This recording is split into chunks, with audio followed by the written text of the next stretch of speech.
Okay, welcome everyone. A good night of Shabbos as we learn the segment which is called the Shabbos table, which is made possible by a grant by the Rubin family, a very magnanimous grant that they sponsor this year every week, and it is with a tefillah that they should be zeicha to a ben zachar, so we have that in mind to them. Besides that, Hashem should be mamale all of their requests for the good. And Hashem blessed Yitzchak his son, and Rashi says that this introduces to us the mitzvah of Nichamu Tanchume Avelim, that Hashem went to Yitzchak and he comforted him, the mitzvah of Nicham Avelim. Now this, first of all, this tells us that when we go to comfort a mourner, this is included in the rarefied category of mitzvahs that are also a fulfillment of halachta b'drachav, walking in the ways of Hashem. There are mitzvahs that one fulfills halachta b'drachav, like if you clothe the naked, clothe the needy, since Hashem clothed Adam and Chava. So when you do that, you're mekayim halachta b'drachav. The same thing if you visit the sick, since Hashem went to visit Avram Avinu in the third day of his circumcision. So that's considered visiting the sick, that's considered walking in the ways of Hashem. So since we see over here that Hashem went to comfort Yitzchak, when we go to a house of mourning, so we are fulfilling the mitzvah of halachta b'drachav, besides it being one of the gemilas chasadim, doing kindness. It's a special mitzvah of walking in the ways of Hashem. The Rambam has an incredible chiddush in Hilchis Avel. If you look in the Rambam, it's really kedai to look it up.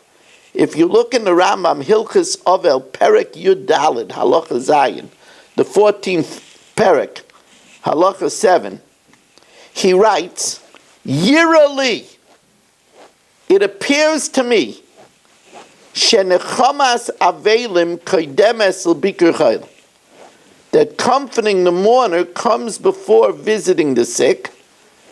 Shenicham avelim, because comforting the mourner is gemilas chasadim imachayim v'mamesim, because it's doing kindness to the living and the dead, while visiting the sick is only for the living, but doing Nicham Avelim is comfort for the living and the dead. And as Reb Chaim Kanievsky explains in Derech Sicha, he explains that the neshama of the deceased is in the house of Shiva.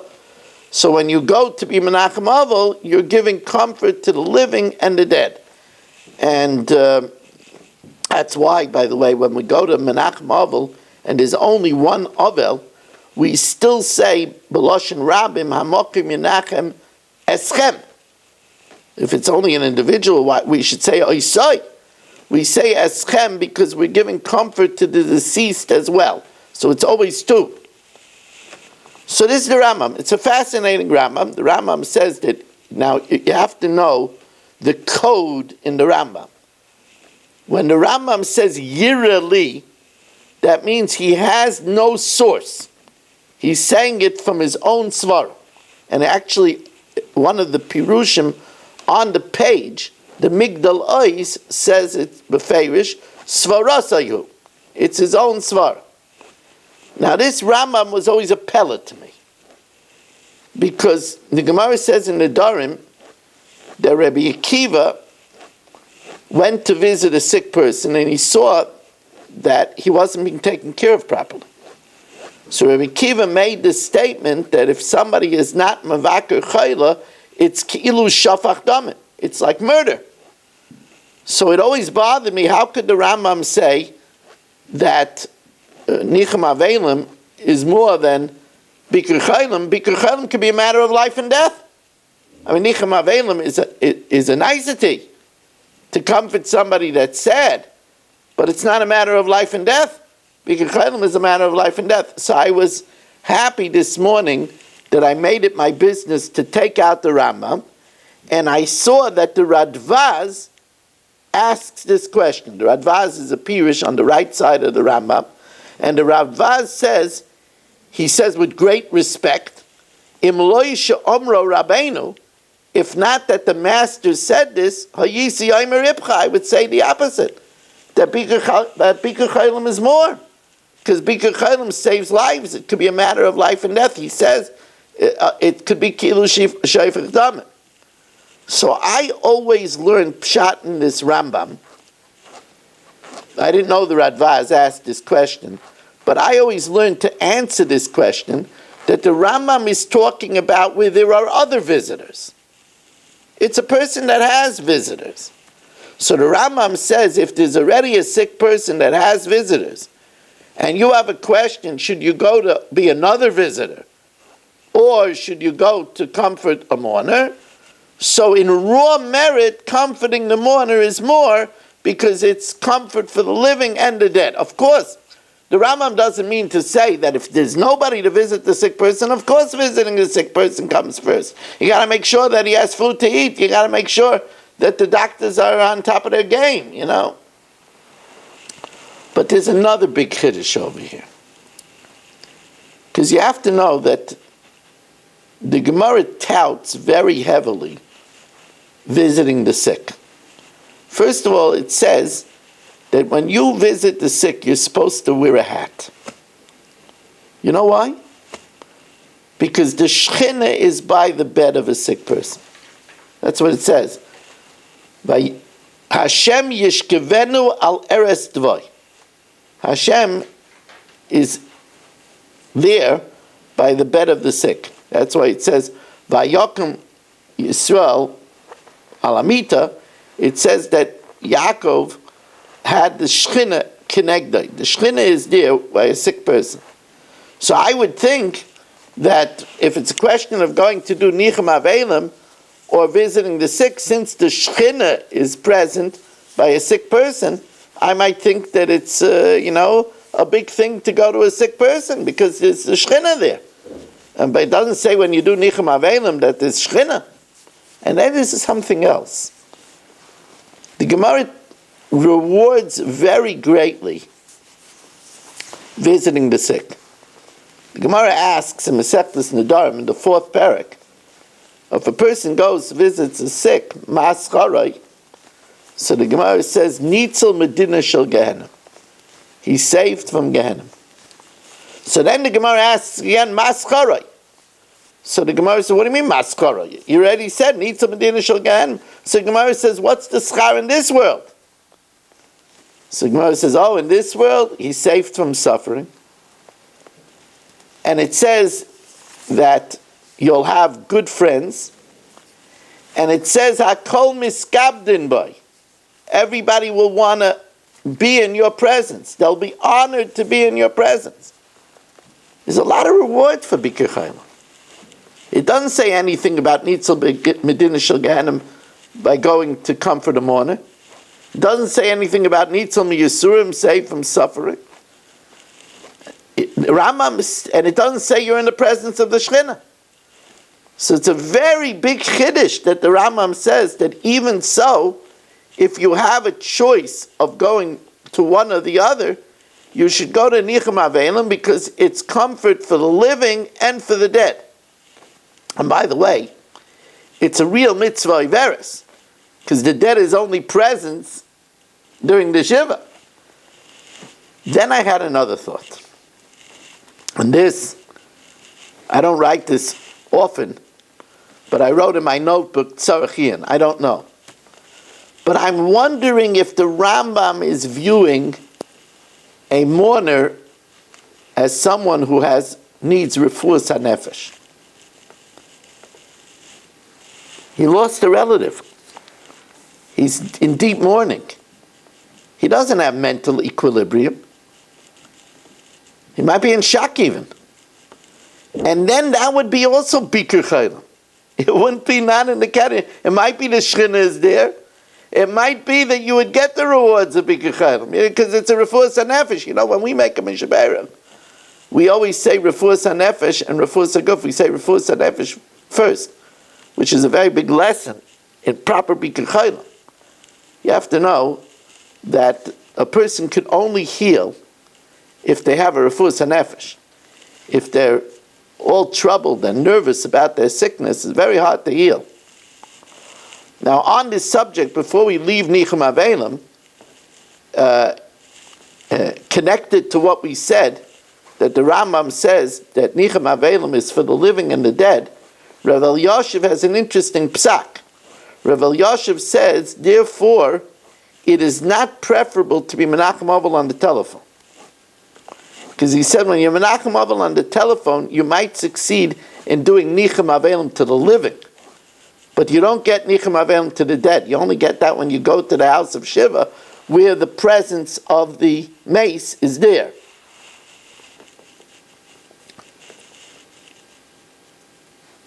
Our Pasha talks about how Eliezer was a shadchan between Rivka and Yitzchak Avinu. The Rav Chaim writes in his Sefer Derech Sicha, interestingly, that a shadchan has a special mitzvah to pray that the couple that he made the shidduch with should have a child. Isn't that interesting? The shadchan has why? Because the shadchan has the din of the maskil b'mitzvah. He made the match. And it says, ha-maskil b'mitzvah imrim leilig mar. So therefore, since he brought the two together, he should pray that they should have a child. With what's going on in Eretz Yisrael, and of course all our thoughts are focused on what's going on in Eretz Yisrael,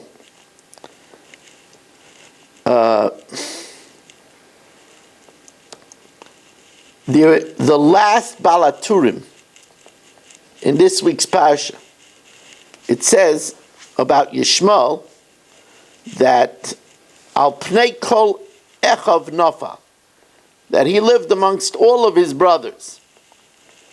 And then it says right after that, ve'ela toldos Yitzchak. Says the Balaturim that this is an important remes, that kishayipol Yishmael ba'achris hayomim, when Yishmael falls finally at the end of the days, Oz Yitzmach ben David shu metoldos Yitzchak. It's a fascinating Balaturim, mamish in this week's parsha. Al pnei kol echav nofal, when Yishmael falls, then Eila toldos Yitzchak, then the Mashiach ben David will come, who's a tolda of Yitzchak. You see from this Balaturim, first of all, the idea of a peaceful solution is not the final plan. The final plan is that Yishmael, the Pera Adam, will fall. And then will be the time, hopefully mamish now, we'll see it now, that there'll be a fall of the Arabs, even though it's Gullus Edom, but the end will be the fall of the Arabs, says the Balaturim, and then Mashiach should come any day. Now we know that Eliezer gave Rivka presents, a nezem, a nose ring, shnei tzmidim al yodeha, and 2 bracelets for her hands, asara zov mishkalam, 10 gold their weight. So Rashi tells us the shnei tzmidim are symbolic of the 2 luchais, and the weight of 10 is the 10 commandments. Now, what's the significance? Why are you giving that to Rivka? So the Heilige Rabbi Yisachar Dov Mibel's, the Friedrich Bel's Rebbe, he says that the Torah says that the Shalosh Regalim, the 3 Yom Tovim, correspond to the 3 Avos. Pesach is Avram, Shavuos is Yitzchak, and Sukkot is Yaakov. Since Shavuos is Yitzchak, that's Matan Torah. That's the Aseres HaDibros. That's the Luchos. And therefore, since Rivka was getting Yitzchak, so therefore she was given this symbolic, the Luchos and the Aseres HaDibros. That's what he says. I want to add to this. We're telling Rivka that her beauty, jewelry is a woman's beauty. Her beauty is the Torah of her husband. That's a tremendous lesson. That a woman's beauty, a woman's shenkeit, is the Torah of her husband. A woman has to know that. And more than that, the bracelets are on her hands, that her handiwork should be for her husband's Torah. That's what she should strive for. Now, the idea of the nose ring is beautifying, is to let us know that the beauty comes from the nose. The nose is the aver that the neshama was blown in, right? But vayipach ba'apav nishmas ruach chaim. It says that Hashem wanted to see where should he put in the neshama. So he said the aver that we have that sins the least is our nose. It's very hard to sin with the nose. You have to be very ingenious to sin with your nose. You have to smell incense in the church. So that's also b'hana. Or you have to smell chametz on Pesach, which is also b'hana. Or you have to smell basa b'cholav. Or you have to smell yayin nesech. It's very hard to sin with the nose. It's very possible that nobody ever sinned with their nose. That's why the nose is also in the center of the face. Because we have to put front and center the neshama. Our neshama interests have to be front and center. Also, it says, "Ain't pirts of panim b'loy chaytim." Before they had dental records and DNA, you couldn't identify a face without the nose. It's one of Yavamas. Ain't pirts of panim b'loy chaytim. You can't identify the face because the nose, you must say, a Jewish nose.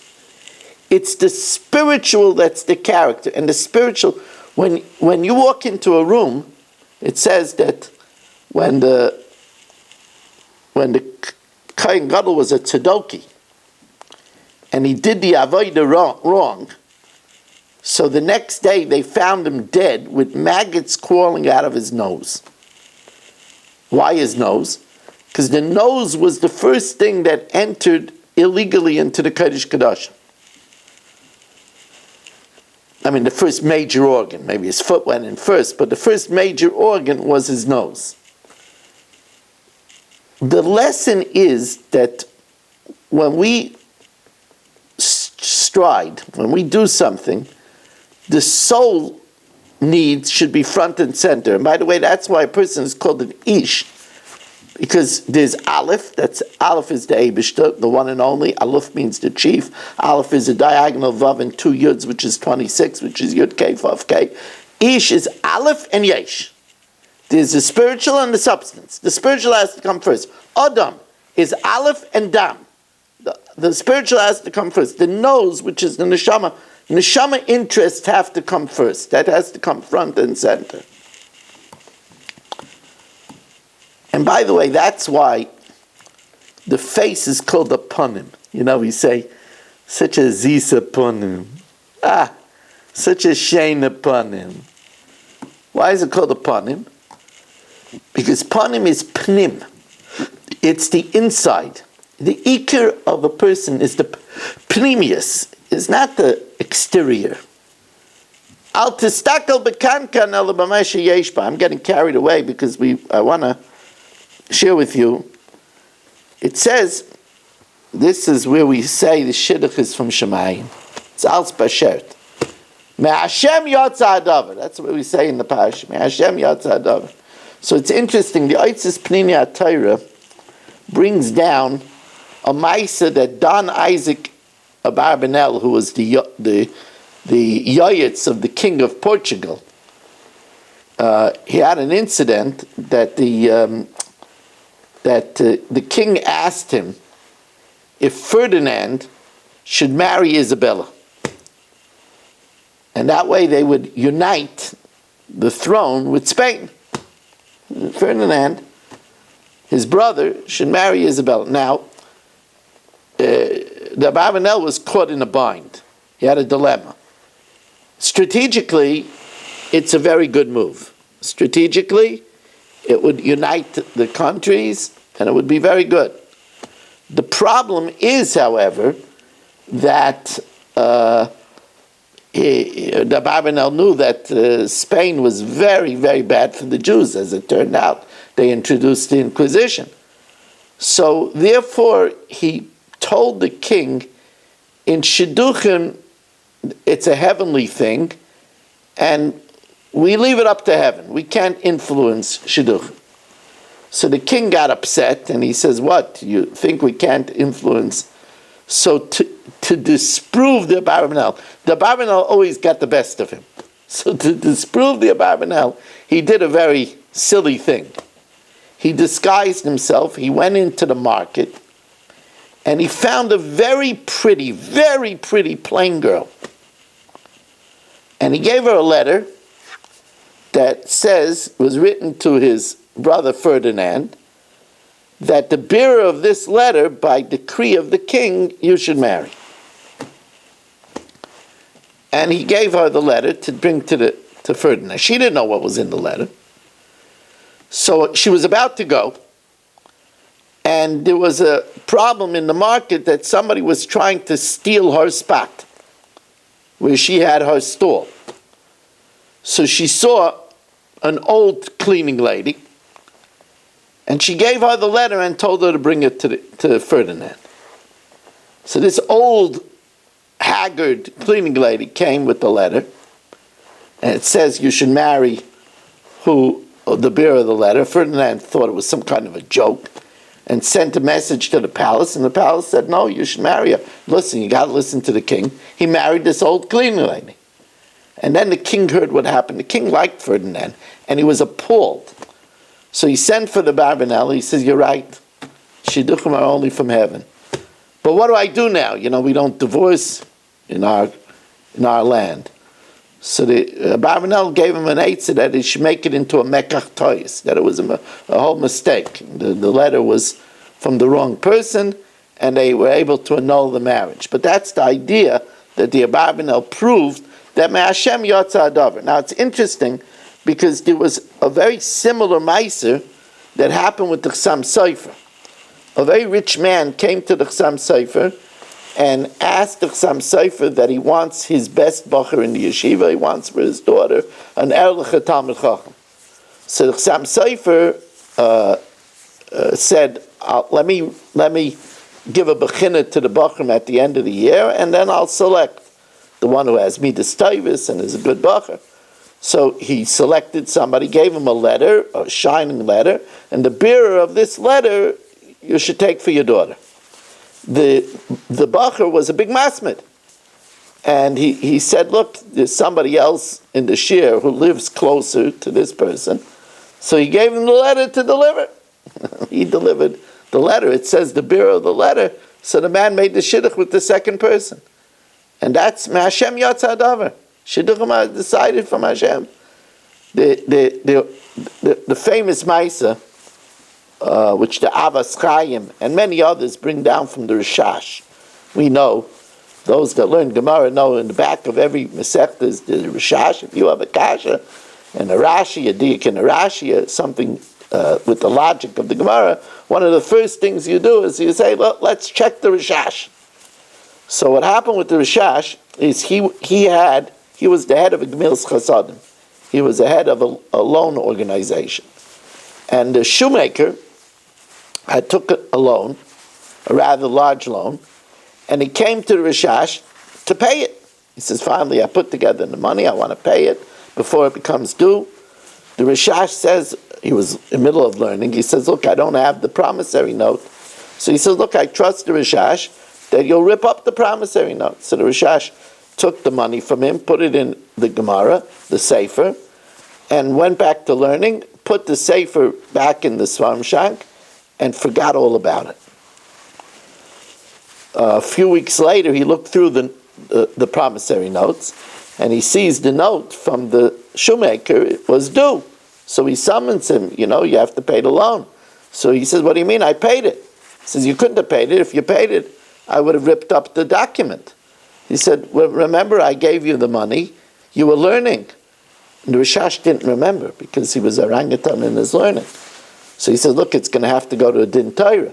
And of course, they went with the Rishash. He says he doesn't remember, and he has the promissory note. The shoemaker couldn't pay again, and they called him a thief.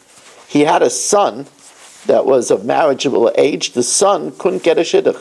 He had to move to another town, and even there, he was called the son of a thief. Of course, one day the Rishash takes out the Gemara, opens it up, sees the money, and it all floods back to him. And he calls back the shoemaker and he says, I made a horrible mistake. I have to ask you tremendous forgiveness. So he said, what forgiveness? How could you expect me to be meichel me? My son is ruined, and people will say now that maybe Rishash has mercy on me and pity on me. Nobody will want to marry me, my son. So the Rishash thought, and he said, there's only one Eitzah. And he gave him his daughter in marriage. So the holy Rishash's daughter marries the son of a shoemaker. And that was obviously their shidduch. And Hashem made the Rishash forget in order, and by the way, I have a feeling, although this I never saw, but I have a feeling that the Rishash got this strategy from Yosef. Because it says when Paro lifted Yosef from the bar, so he married the daughter of Potiphera. And the idea is that, he was accused of committing adultery with Potiphar's wife, trying to. And now he has to be cleared. So people will say, no, he's only being cleared because he interpreted the dream of the king. So the only way to show that it was taka, not a good claim, and that Yosef was innocent, was for Potiphar to give him his daughter, or in this case his ward. Osnas was really the granddaughter of Yaakov. So I think the Rishash might have got this strategy from the story of Yosef and Osnas. I'll tell you another story, and here again, it's such a powerful story. A man, his daughter was going out with a boy, and so the father did his due diligence and asked the mashgiach about the boy. So the mashgiach, as circumspect as he could be, said to him about the boy that hakol loy beseder. So that would have been enough, to get the message, Avoid it at all costs, hakol loy beseder. Everything is not in order. To the great shock of the mashgiach, he gets an invitation the next Sunday. There's a vart. So, he wondered. He asked the father, even though I told you hakol loy beseder. So he said, look, I told my daughter, and my daughter said voice is not so important. He thought the mashgiach said hakol loy beseder. His voice is not kol, kuv vav lamed. Really, it was hakol. All is not in order. But he thought it was the voice, and he told his daughter, he said, listen, I'm not into so much the voice. He doesn't have to sing for me. He doesn't have to daven for the Yamid. If a shidduch is meant to be, it's going to happen. I'll tell you one more story, just at this idea of that, Me'ashem Yatza Davar. There was a older boy who went out many times and didn't get the right one. And they read for the family a shidduch in Montreal. And, these were more Hasidic people. They just went on a basho, So they heard very good things about the girl and the family. And they decided to go to Montreal. They didn't drive, so they hired a driver from Williamsburg for the 8-hour trip to Montreal. Anyway, they went, and the girl didn't like the boy. The girl didn't like the boy. And on the way back, the whole way back, the 8-hour trip back, the parents were very dejected. And they were saying, "Oh, what's going to be? This is costing so much money. We heard such good things. I don't know what happened." And the boy in the car was being mechazik them. "Mommy, Tati, it just gets us closer. Don't worry. There's a better shidduch for me. Kol David, Rahman L'Tov David. I really appreciate you. Get so much schar. You want me to..." Anyway, unbeknownst to them, the one who was driving from Williamsburg had a wonderful daughter. And he heard the way the boy was talking so pleasantly to his parents and with such emunah. And he says, "I want this boy for my daughter." And a few weeks later, there was a shidduch. So they had to go to Montreal, travel 16 hours and get into this in order to be introduced to the driver of this cab to marry his daughter. That's Ma'ashem Yatsa Adavar. We should see Taka Shidduchin for all the singles in Klal Yisrael B'Meheira. Again, thank you to the Reuben family. Those that watch this regularly, this segment, know that on YouTube I put some very interesting shiurim that I gave in California. First of all, it's tremendous chizik to the siyum that I gave to the community of Los Angeles on Seder Nashim. It's on YouTube.